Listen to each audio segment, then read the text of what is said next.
E agora vamos conversar com o advogado-geral da União, André Mendonça. O grande assunto, né, que se espera para hoje, a definição do Supremo Tribunal Federal a respeito da participação dos sindicatos para os acordos que são feitos por empresas com trabalhadores. Num primeiro momento, o ministro Lewandowski, que é o relator, exigiu que os sindicatos participassem, o que é diferente de tomarem conhecimento. Depois ele fez um ajuste na sua decisão e o Supremo já tem os argumentos da Advocacia Geral da União. Bom dia, doutor André Mendonça. O senhor confia em ganhar essa causa?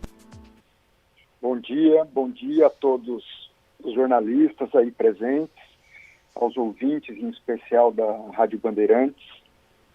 Um prazer estar falando com vocês. Sobre essa pergunta específica, hoje haverá continuidade do julgamento. Como você bem apontou, o ministro Lewandowski deu uma decisão colocando a necessidade do envolvimento e participação dos sindicatos, mas, num primeiro momento, nós ficamos com alguns pontos de esclarecimentos a serem feitos. E fizemos um recurso pedindo esclarecimentos ao ministro, basicamente com duas perguntas. Os acordos individuais são válidos? Eles produzem efeitos imediatos? E a segunda colocação, sobrevindo o acordo coletivo, o que prevalece? E o ministro, com uma decisão bastante esclarecedora, apontou que, sim, são válidos esses acordos individuais. Eles têm efeitos imediatos, independentemente da chancela prévia dos sindicatos. Ora, mas isso impede que os sindicatos participem, eventualmente, posteriormente, de uma tratativa? Não, não impede. A Constituição determina que isso não pode acontecer. E ele tem razão. Então, o que acontece no passo seguinte? Vale o acordo individual, mas sobrevindo no momento posterior um acordo coletivo, o empregado tem o direito de pedir a adesão aos termos do acordo coletivo. Dessa forma, se garantiu a realização, até ontem, de cerca de 2.500.000 acordos. Há uma expectativa de que esse número multiplique até por 10, até porque a decisão dele saiu apenas na segunda-feira. Até ontem, quinta-feira, já havia esse número significativo, e o Ministério da Economia pontuou que essa decisão foi importante para trazer segurança jurídica. Por quê? Se não se desse a oportunidade dos sindicatos, eventualmente num segundo momento, se manifestarem, esses acordos seriam invalidados na justiça. Então, ao estabelecer as regras de que vale o individual e caso venha um coletivo no futuro, se pode aderir, se trouxe uma pacificação social para essa questão. Ministro, bom dia, aqui é o Cláudio Humberto. Eu tenho uma pergunta que é o seguinte: essa liminar do ministro Lewandowski criou um monstro, né? Acabou gerando um novo crime que se pratica no Brasil. Muitos sindicatos, muitos pelegos aí do movimento sindical estão cobrando o que chamam de taxa de acordo. Estão meio que chantageando as empresas a chancelar esses acordos, né? Cobrando R$ 500 para cada contrato, mas a bandeirada é 2.500, que virou um negócio, né? Um negócio escuso, inclusive. Esse tipo de alegação, cabe esse tipo de alegação neste momento do julgamento ou não? Ou é uma coisa que não, enfim, não há um argumento jurídico que encaixe essa discussão na avaliação no julgamento do Supremo? A decisão esclarecedora, a segunda decisão esclarecedora do ministro, ela colocou por terra essa pretensão que seria indevida por parte dos sindicatos. Nós tínhamos essa notícia, compartilhamos essa preocupação com o próprio ministro Lewandowski. Ele se mostrou bastante sensível e preocupado também com isso. E quando ele coloca que vale o individual, e se não houver o coletivo, prevalece o individual, então o empregador e o empregado, eles não vão poder ser chantageados por eventuais condutas como essa.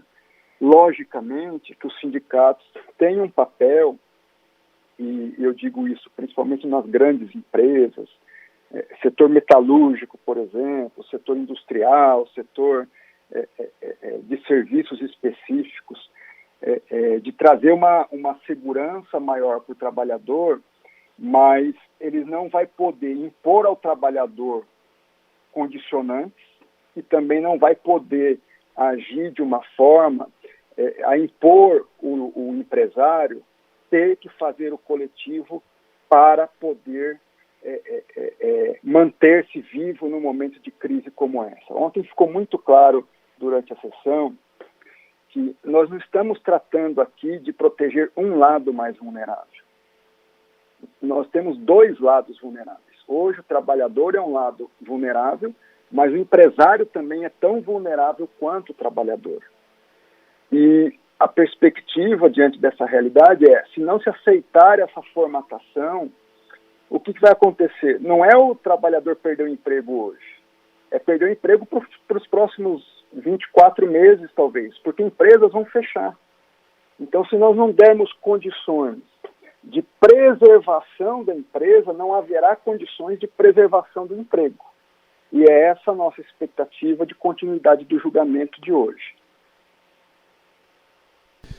Ministro André Mendonça, é o Pedro Campos. Eu queria perguntar para o senhor a respeito da decisão tomada já pelo Supremo Tribunal Federal, que dá a estados e municípios o poder de definição de relações relacionadas à quarentena, ao isolamento. O senhor enxerga alguma alternativa jurídica para a União trazer por decreto ou por alguma outra medida algum tipo de mudança nesse comportamento da sociedade?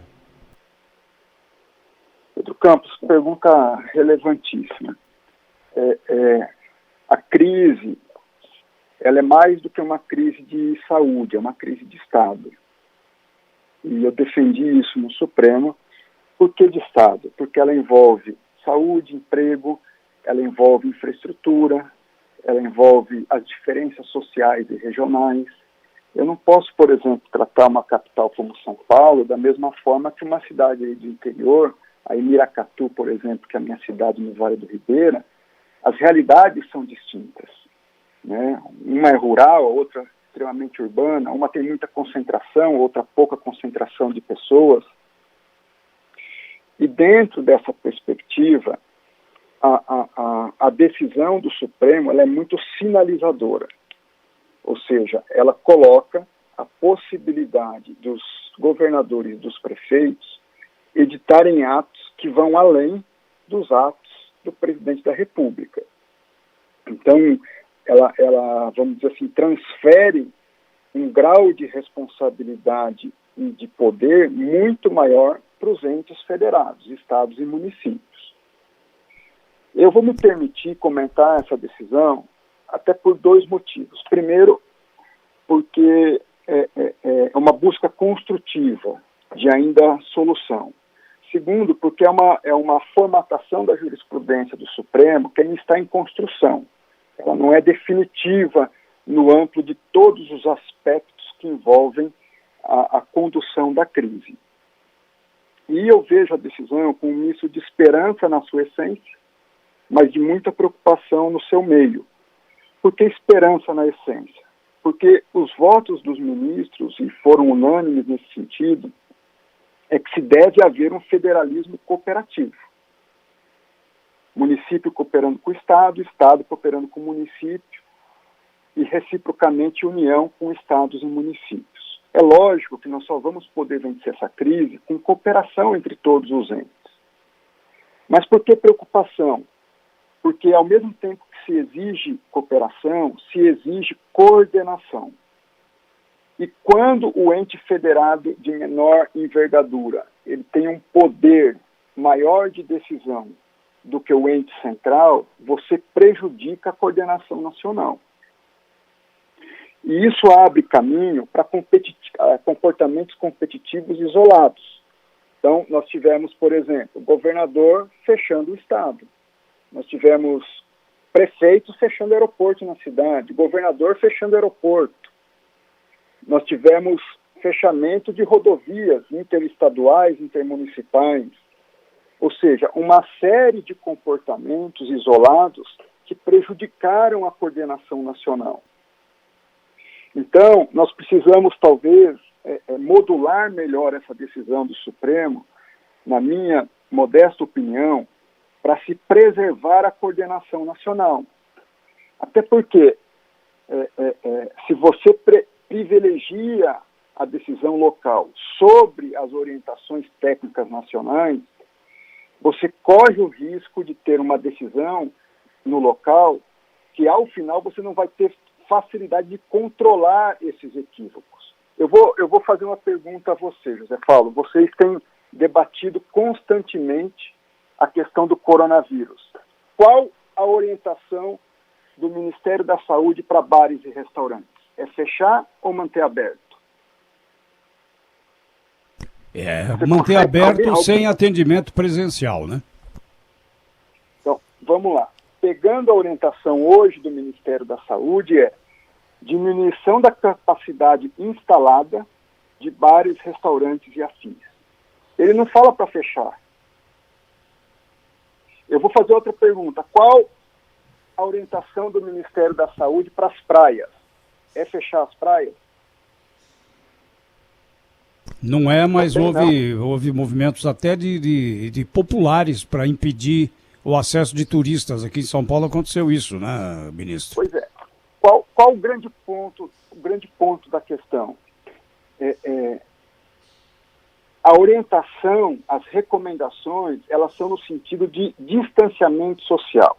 Eu vou ler agora o boletim informativo número 8 do Ministério da Saúde, as suas recomendações e esclarecimentos.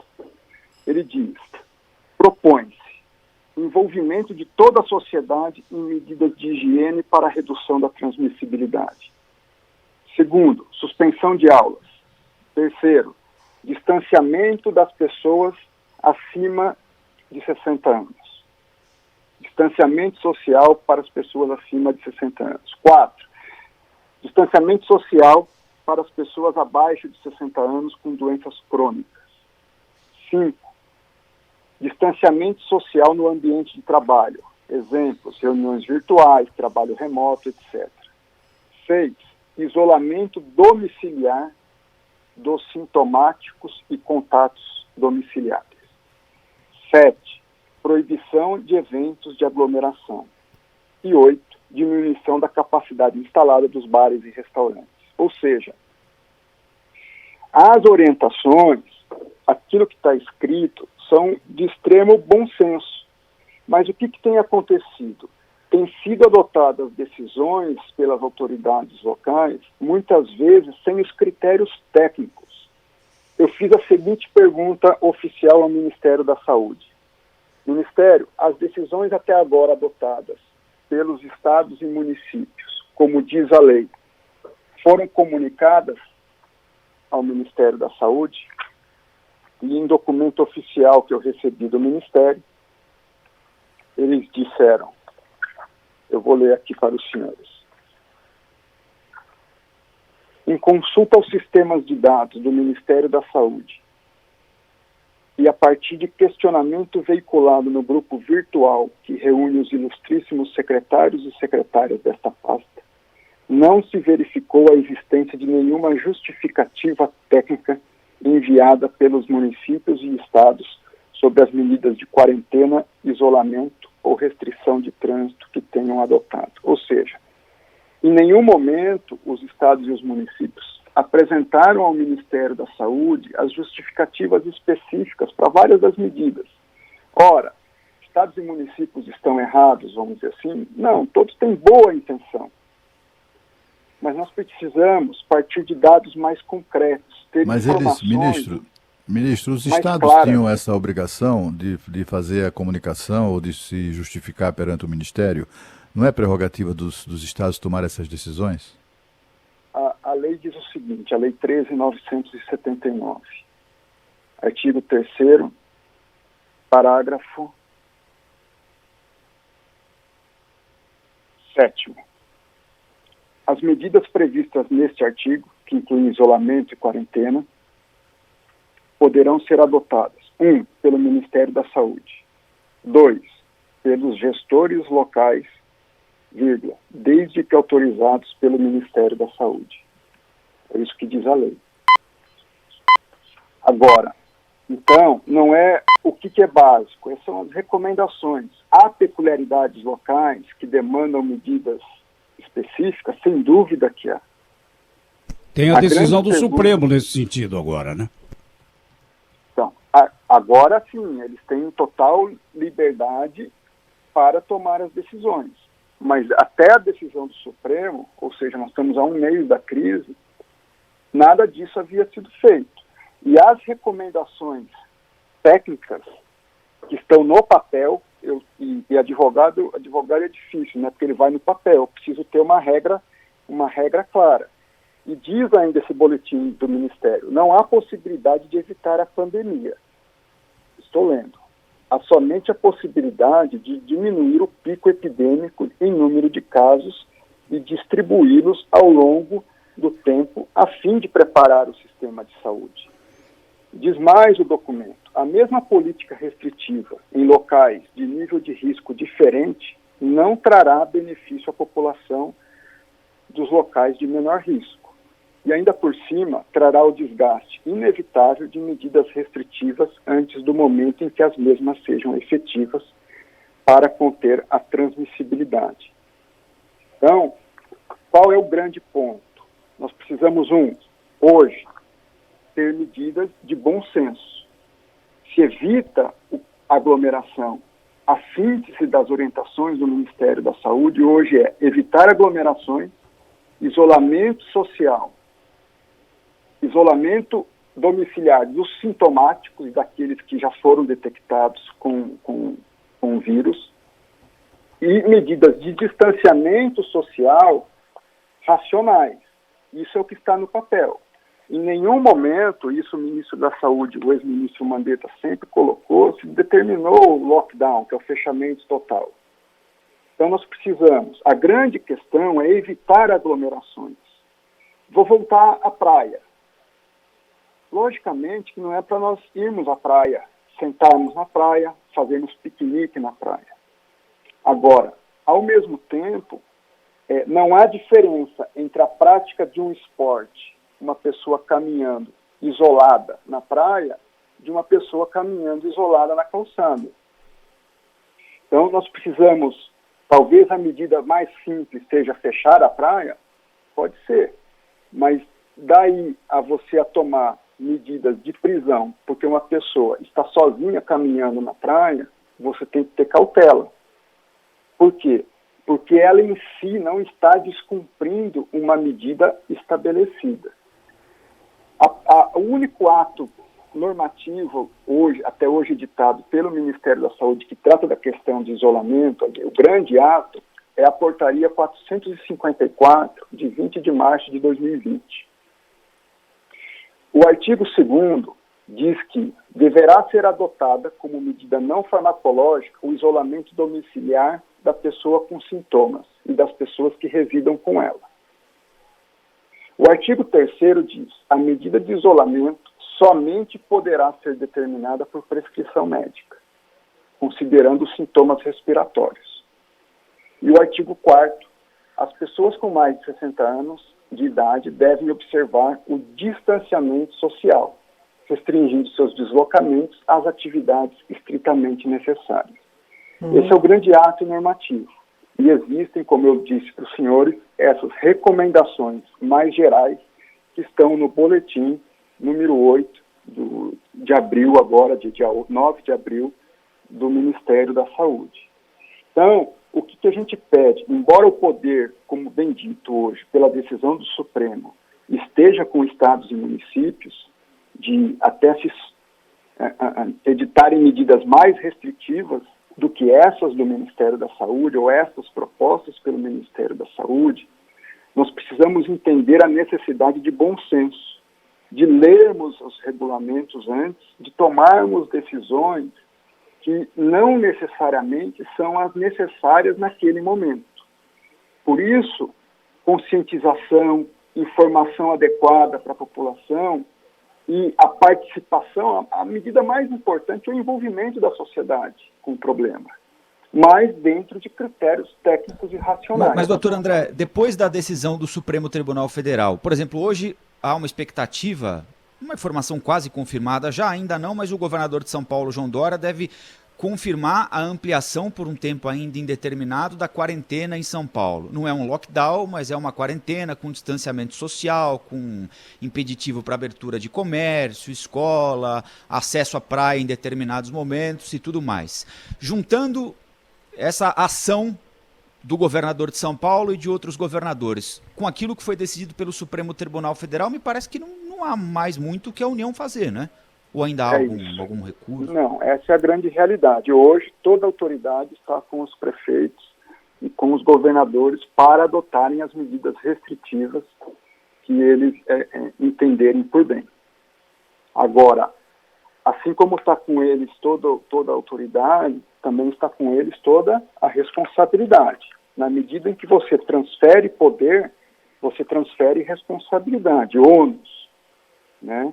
E aí as análises têm que ser feitas por essas autoridades. Bem, só para a gente encerrar a entrevista com o doutor André Mendonça, advogado-geral da União, ministro, queria lhe perguntar o seguinte, a AGU vai mesmo recorrer contra aquela possibilidade de se pedir o auxílio emergencial sem o CPF regularizado? Thaís, essa foi uma decisão agora recente, de ontem, e nós conversamos com os ministros que têm envolvimento na área. Há uma preocupação muito grande de falsificação de CPF, de um lado, e de outro, nos foi informado pela Receita Federal e pelo Ministério da Cidadania de que seria inviável se pagar sem registro de CPF.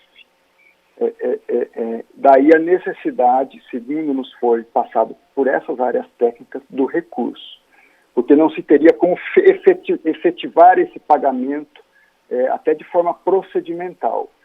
Então, havia o risco grande de fraudes e há o risco de CPFs. Segundo informações de inteligência, setores criminais já trabalhavam com a possibilidade de falsificação de CPFs, e também o risco operacional de se viabilizar o pagamento. Então, a tendência é haver o recurso por parte da Advocacia Geral da União. Obrigado, doutor André Mendonça, que é o advogado-geral da União, que deu essa importante entrevista com muitos esclarecimentos aqui ao Jornal da Bandeirante Gente. Até a próxima. Obrigado, José Paulo, a todos os jornalistas e ouvintes. Um grande abraço.